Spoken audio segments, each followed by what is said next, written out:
Sometimes we forget why we're here. It's easy to fall off track. These help us remember. These battle scars don't look like they're faded, don't look like they're ever gone away. They ain't never gonna change. These battles. Growing up I had a dream, something no one else could see.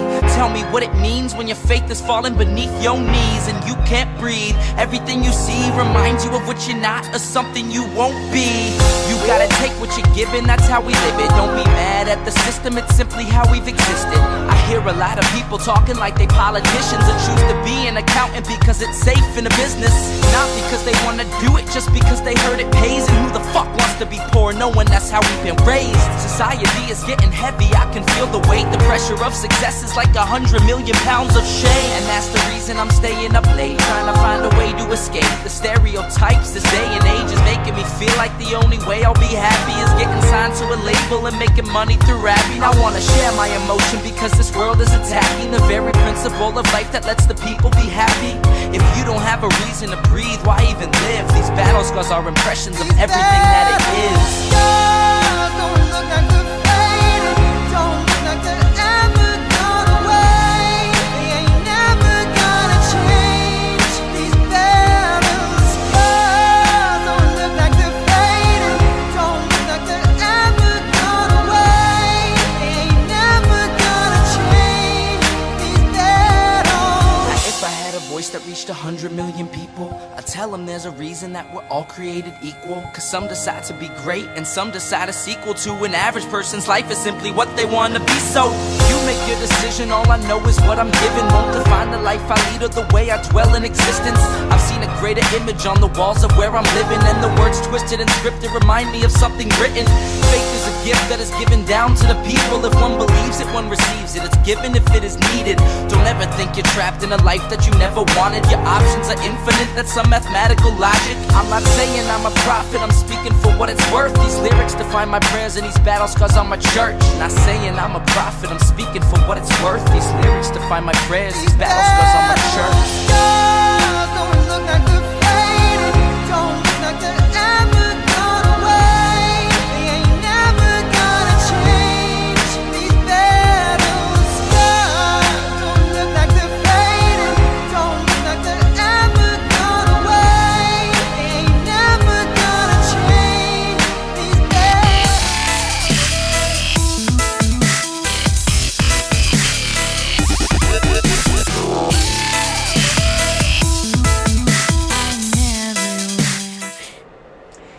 I gotta scoot this way. Well, hello everyone. How are you doing? I hope you're doing well. This is a rare afternoon show for me, but it's about to rain here. We want to go on a walk, and this whole night, I'm probably not doing a show tonight. This night tonight is going to be convention minutes. I'm seeing the light at the end of the tunnel. I'm on the third day. I've made it past at-large nominations, and that's where the clip is from today. You'll tell I'm watching a convention video by the fact of what we're covering today. Crap, I forgot who it was. And oh, if you're in chat, let me know. It's in, I think it's in my emails or DMs.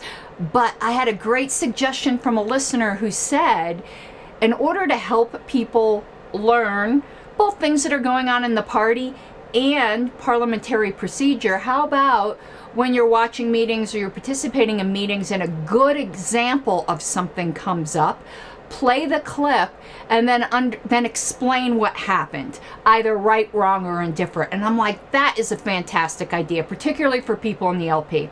For people outside the LP, it will help somewhat with parliamentary procedure, but each society has its own culture, and we definitely have a distinct LP culture and how we use Roberts. So, got a clip from the convention, but I want to show you guys. I got a short couple ads to do, but yes, my legalized recreational cocaine shirt.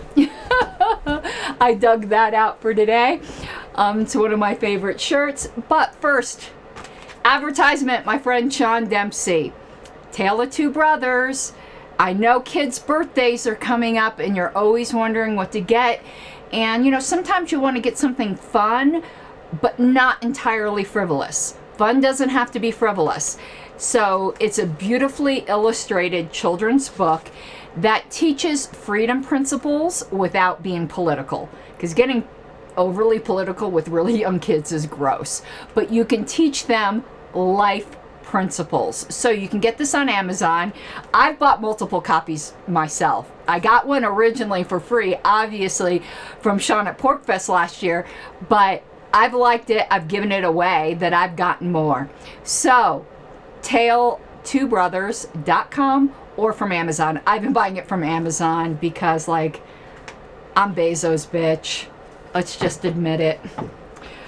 All right. And along the bottom is Patreon. So please, trying to make a goal this month, if you like the content that I do and you would like access to the Patreon only content, which is going through in-depth deep dives into books. We're going through the problem of political authority right now. Probably going to be recording a new little segment on that and uploading that tonight. So I think that's it. And super chats. Super chats are always welcome. All right, so we're going to be going over some clips today from convention and describing what is right or wrong. And I'm going to be a little critical up front. So if you don't like critical stuff, just tune out for about 2-3 minutes, and then we'll get into the strictly educational stuff. Okay, now here's the somewhat critical stuff. If you've been in the party forever, okay, forever meaning longer than me, because I haven't been in here forever, but it's been 7 years. And you've been in state leadership, and you've been to numerous national conventions and more LNC meetings than you can count, and maybe even been on staff. You should know the basics of how things operate. It's amazing to me, particularly if you're going to be weighing in on controversies in the party. Make sure you know basic crap. Not that what I'm going to point out here has anything to do with whether or not you can have an opinion on, say, whether or not there was a purge in Massachusetts, which there was, and that it was gross and wrong, which it was. But if you weren't on the right side of that issue and you don't know the basics of parliamentary procedure, maybe that's because you had a crappy parliamentary authority in Massachusetts and you thought you were righteous for it, and it turns out you go to convention, you don't know what you're doing. Okay, done with the critical part, but that is a good reason why, if any of your state parties are thinking of abandoning Roberts, that's a dumb decision. You will not know what you're doing at convention. Even though I don't think this rule we're going to talk about today is different in Francis and Francis, but Francis and Francis promotes a culture of very, yeah, we'll fly by the seat of our pantsism.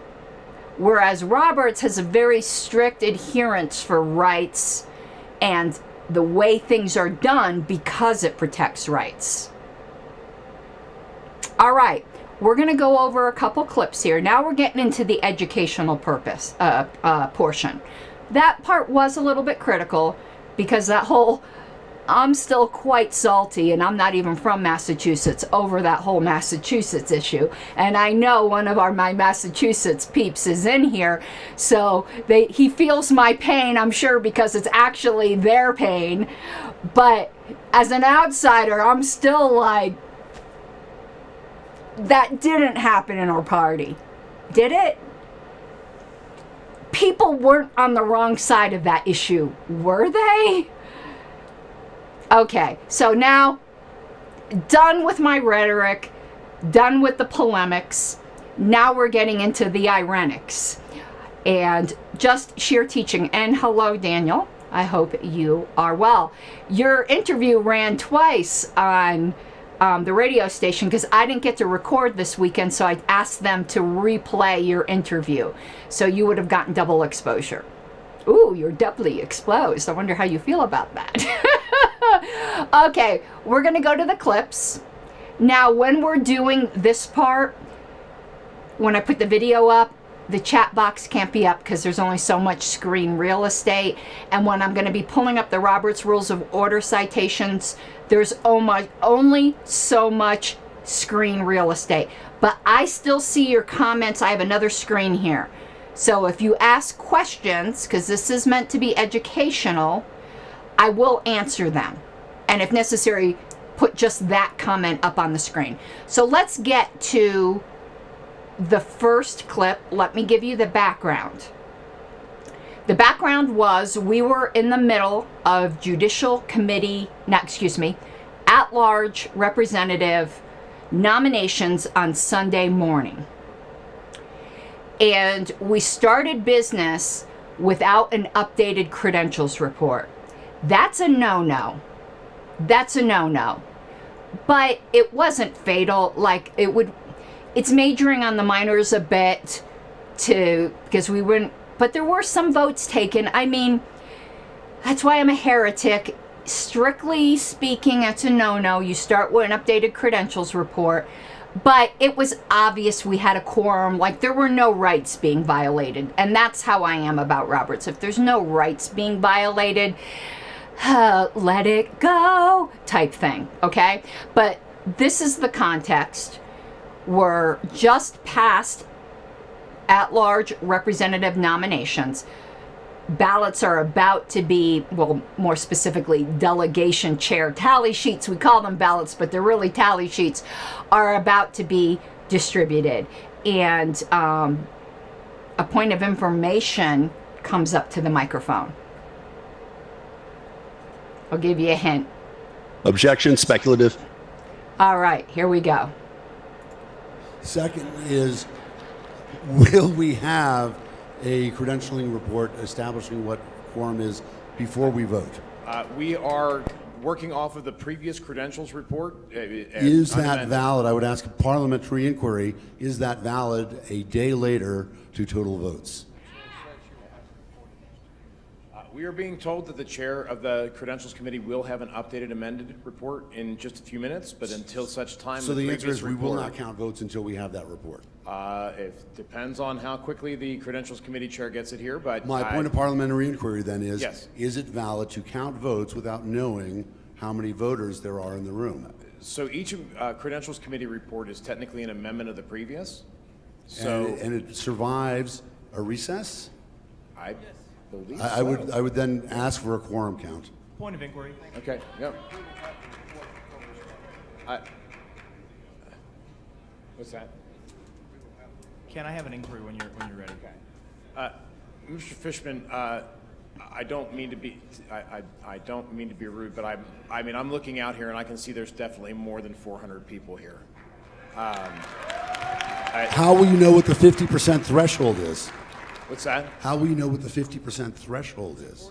40, what the 40% threshold is? Right. Okay, we're going to stop here for a second. We may end up playing this clip again because so much has already gone wrong. But the key point is right there. He said, how will you know what the 50% threshold is? That betrays like a really basic misunderstanding. And it's, Twitch says there's no picture. Is there a picture for everybody else? Let me know. According to my screen, there's a picture. So if something's going wrong with Twitch, I don't know. But will my YouTube peeps let me know if you're seeing a picture? Okay, YouTube's good. Okay. The audio is what's most important, but sorry on Twitch if there's no picture. I'll try to figure that out at another time.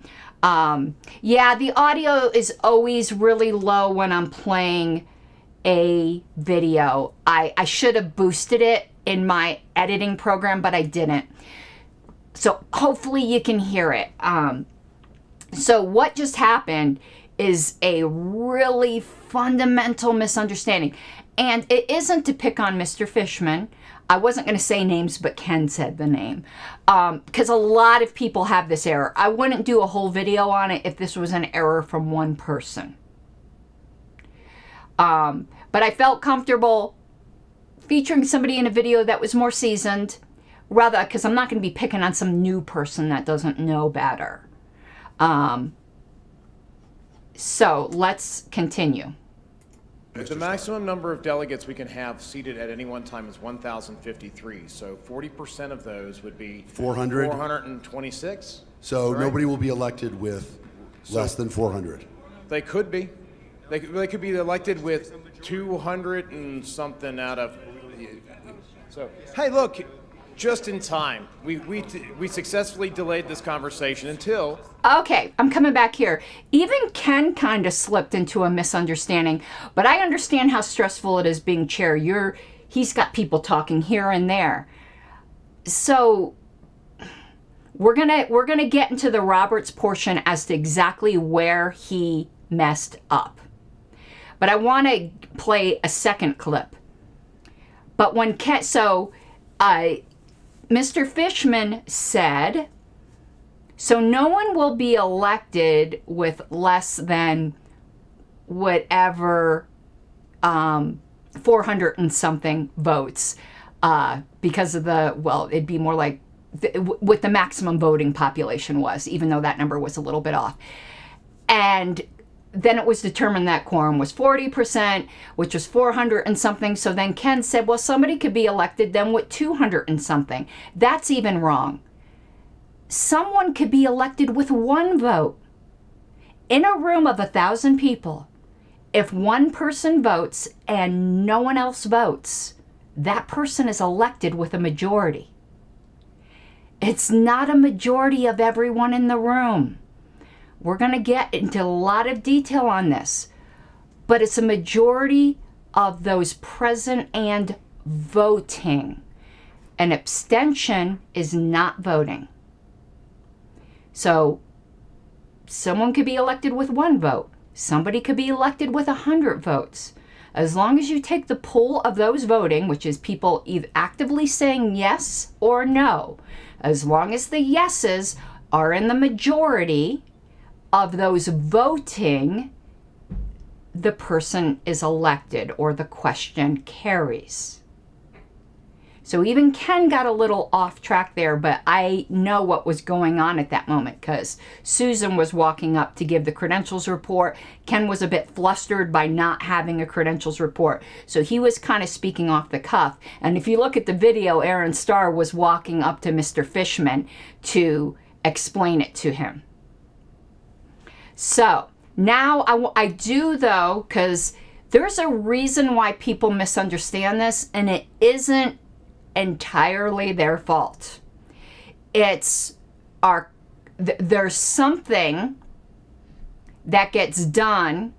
I can't remember if it was done in 2016 because I was a newbie, and I actually want to go back and watch the credentials report from 2016 because I do think it was done then. I think this is our custom, and this custom needs to be broken.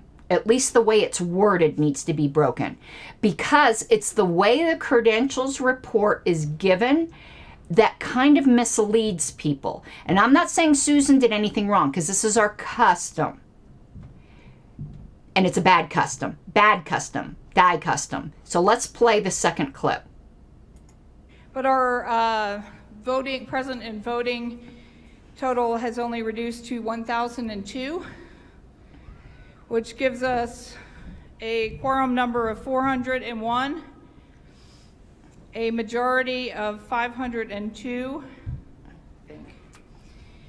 a 2/3 number of 668, and a 7/8 of 877. Okay. There's only two numbers there that are meaningful. Well, three. One, our total possible, the number of delegates present and eligible to vote, which was 1,002. 7/8, because we have a certain vote that requires 7/8 of registered delegates in convention, meaning 7/8 of 1,002. And quorum, which is calculated off the 1,002.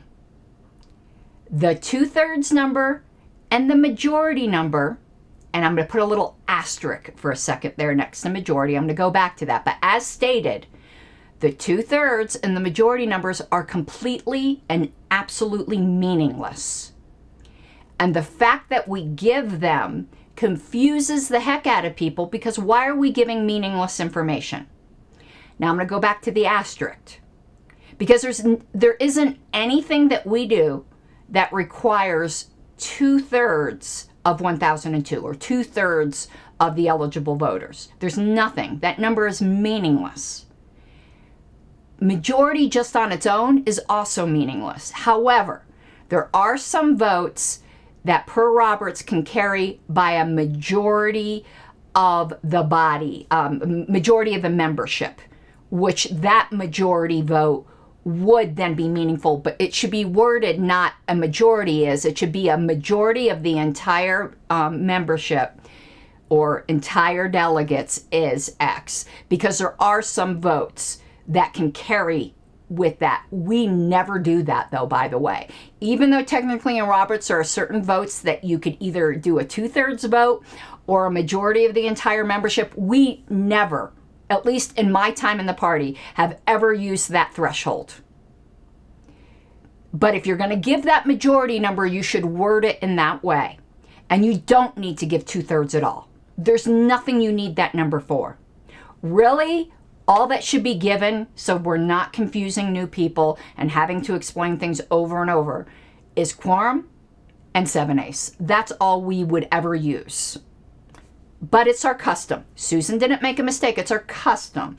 I don't know the way Emily Salvet, who was credentials chair before Susan, how she worded it. She may have worded it differently. I'm going to go back to the 2016 convention and watch it, but I don't think Emily worded it differently either.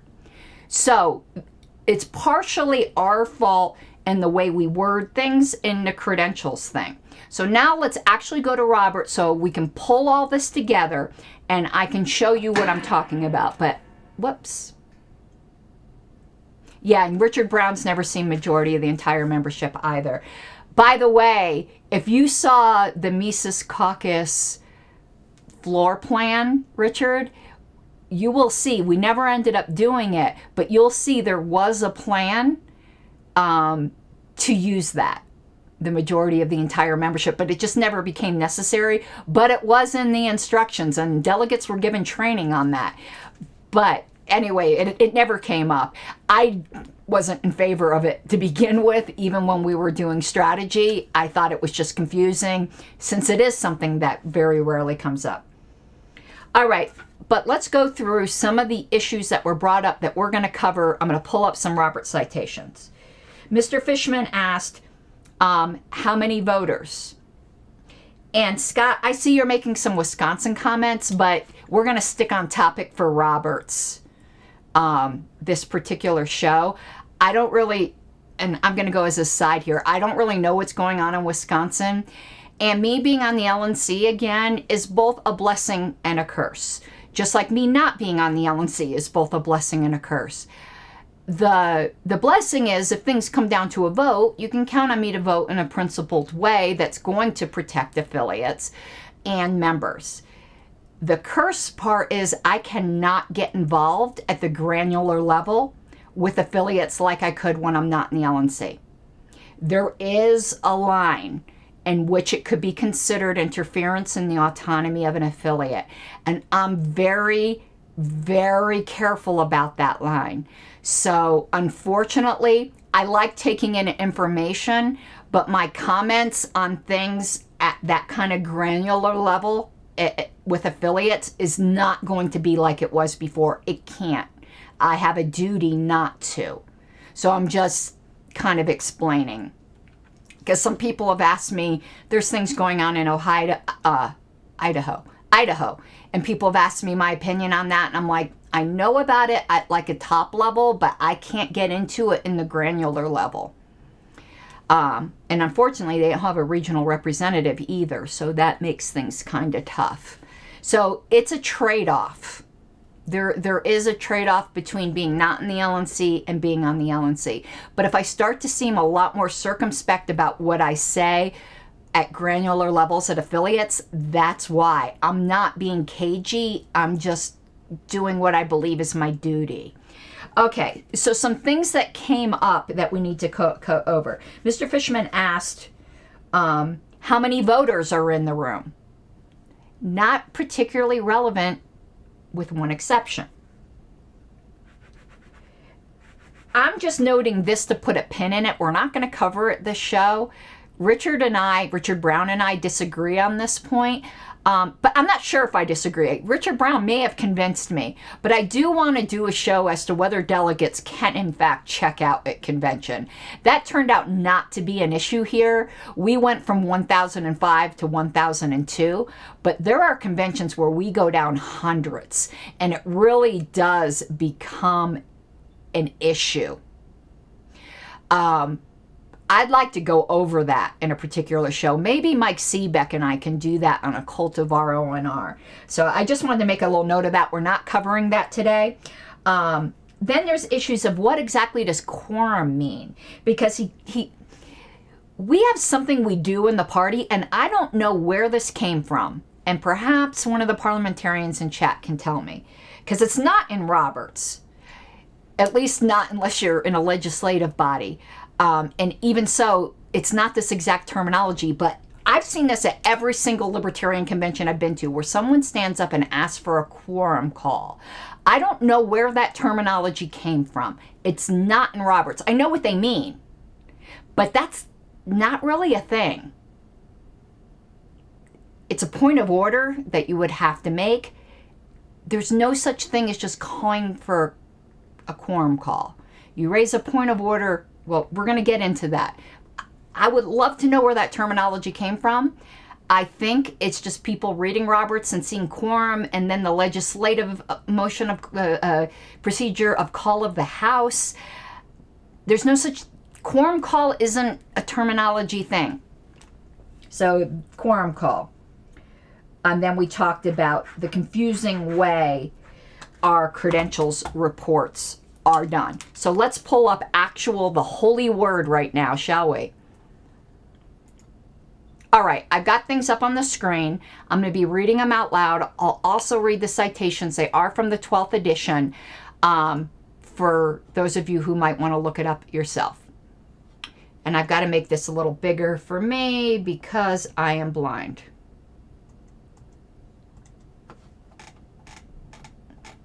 All right, so we're going to just talk about the majority thing. And this holds true for meetings too, not just conventions, but I'm concentrating on the convention now because that's what I have a video of. And people don't seem to confuse this as much in meetings. I think there's just something about being in a crowd of 1,000 that makes people think it's different. Whereas they don't seem, at least I don't see the same kind of confusion, though I have seen it at times with smaller bodies like boards. So, Roberts 1.6.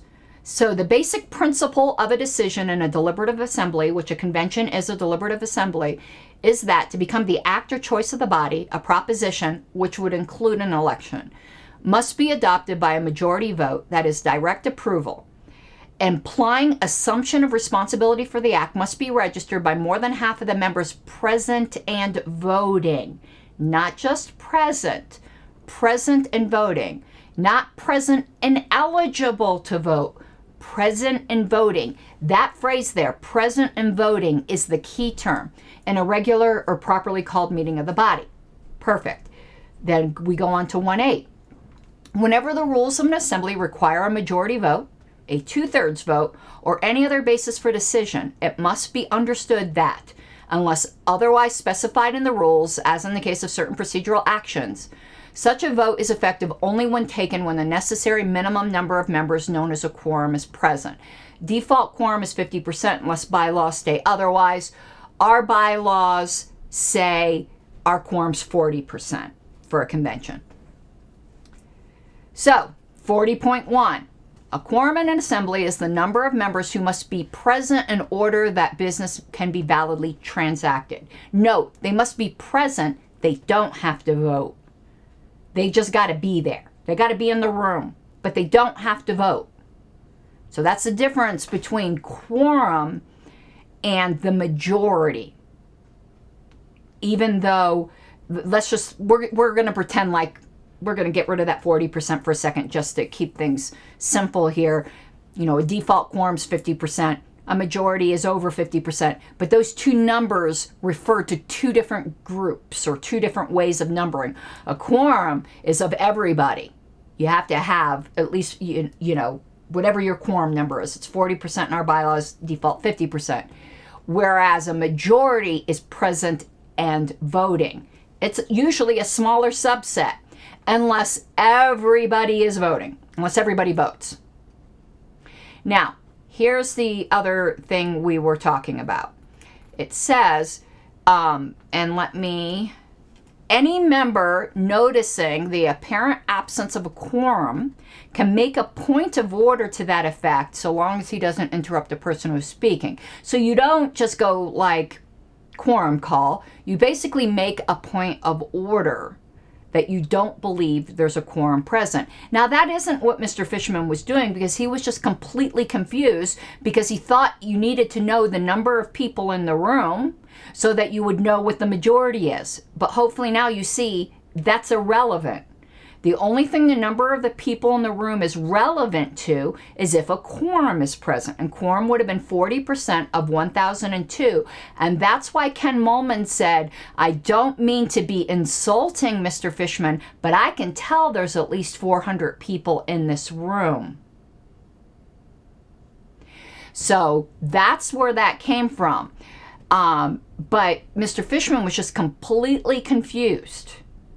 And that's why he wanted a credentials report so that he would know what the majority is. But you don't need that. All you need to do is look around. Is there a quorum in here? It was obvious there was a quorum in there.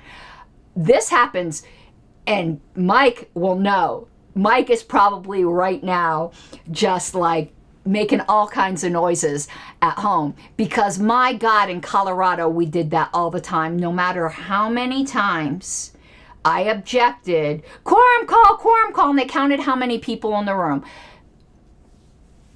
to determine these kinds of numbers. When it was obvious we had a quorum, they just kept shifting the quorum. They kept defining the quorum in Colorado to mean how many people are in the room, not a percentage of registered delegates. A quorum is a percentage of registered delegates. But you know what I'm talking about, Mike. Ooh, it used to drive me crazy. Now, we haven't done that past couple conventions, but all right, let me look at what's appearing on the screen, because I'm looking at something a little different from you, and I got to see if I've moved on to the next page. Whoa, wrong thing. You don't want to be looking at membership reports, do you? Okay.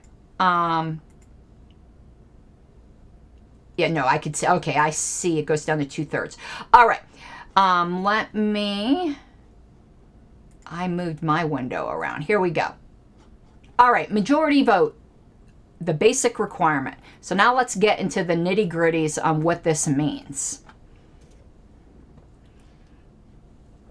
So 44.1, as stated in 1.6, which we read, that was the first thing we read, the basic requirement for approval of an action or choice by a deliberative assembly, except where a rule provides otherwise, is a majority vote. The word majority doesn't mean 50% plus one. It means more than half. It doesn't mean 50% plus one, because that would just keep putting you into half numbers, and you end up, if you make it 50% plus one, you're going to be off by one when you have odd numbers in calculating your majority. So it just means more than half. And when the term majority vote is used without qualification, as in the case of the basic requirement, it means more than half of the votes cast by persons entitled to vote, excluding blanks or abstentions, at a regular or properly called meeting. So votes cast by persons entitled to vote. More than half of the votes cast, not enough votes cast by more than half of the people present. That's the difference. So it says, for example, assuming that there are no voters having fractions of a vote, as may occur in some conventions, that's irrelevant to us. If 19 votes are cast, a majority, more than 9.5, is 10. If you made a majority 50% plus one, you would have 8 8.5. That would work out there, but sometimes it works out differently. I don't even want to get into that. I have some examples of that, but I used to make that percent that error all the time. If 20 votes are cast, a majority more than 10 is 11. If 21 votes are cast, a majority more than 10.5 is 11. Then I should have put a hard return there. 44.2. Other bases for determining a voting result, as described below, are required under parliamentary law for certain procedures or may be prescribed by the rules of the particular body. We don't need to look at that, whatever. Regardless of the basis required, a decision can be validly made only when a quorum is present unless otherwise specified in the rules. Okay, one sec. I need to go to the next page of the PDF for you guys. Let me find my little hotkey here.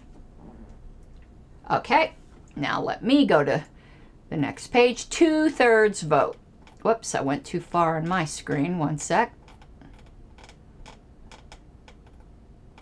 When the term is unqualified means at least 2/3 of the votes cast by persons entitled to vote. Same thing as majority, except for it's not more than 2/3, it's 2/3 or more. That's the difference there. So for example, if 30 votes are cast, a 2/3 vote is 21. If 31 votes are cast, a 2/3 vote is 21.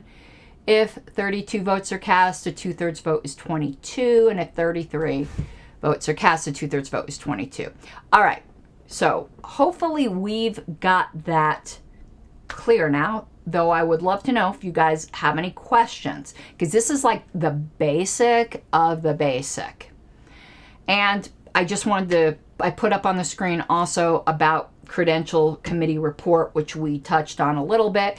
The Credentials Committee report, which is read by the committee's chairman, states in substance, attached is a list of the names of the voting members of the convention, or they can always ask to see the list. We hardly ever do that at National Convention, but you can ask for that. The voting members of the convention and their alternates, by the way. Remember, we had a big argument about that at convention. I know the argument was because of the way a certain bylaw is worded, but I'm just noting that it does mention that here. Who have been registered up until indicate the hour to which the list is correct. This statement should be followed by whatever statistical summary is customary in the particular organization. That's why I mentioned our custom. I'm going to go listen to the 2016 convention to see how Emily Salvet worded the majority thing, but I think she worded it the same way Susan did. Susan was trained by Emily. So if that's been our custom, that custom needs to change. And I will be speaking with the next credentials chair about the confusion that's caused by using the unqualified term majority and the unqualified term 2/3. If you want to give those numbers, qualify them. And I think it would probably be a good idea for there to be a little just primer that's read by the convention chair at the beginning of the convention, explaining certain basic things so that new people learn. Now, I know you end up learning by osmosis, but I think the first days would go a lot smoother if some of these real basic things were explained. Some people, you know, that's their first national convention. I remember being completely lost at my first national convention, just absolutely lost. So I feel for people who are like looking around, particularly in a contentious convention, because everyone's already wound tight, you know? So anyway, I hope that helped. And even on your committees now and your boards, if this ever comes up, you'll be able to say the magic phrase, present in voting. Now, again, there are some exceptions when the vote required is a majority of the entire membership. That's a little bit more advanced. We're just doing the default here. When it just says unqualified majority, it means what we covered here. So I hope that was helpful. And yeah, that's exactly where I'm at in doing the convention minutes, by the way. I hit stop at that point and I'm like, I need to do a show on this. And so I'll be moving on from this point. I think Wayne and I will be going for a walk. So thank you for spending this little bit of time with me. Wow, we got 20 people watching live to hear about Robert's Rules. That makes me so happy. All right, everyone, I hope you have an awesome day. Again, I probably will not be doing a show tonight. This is the daily show because I do got to get these convention minutes busted out. Bye-bye.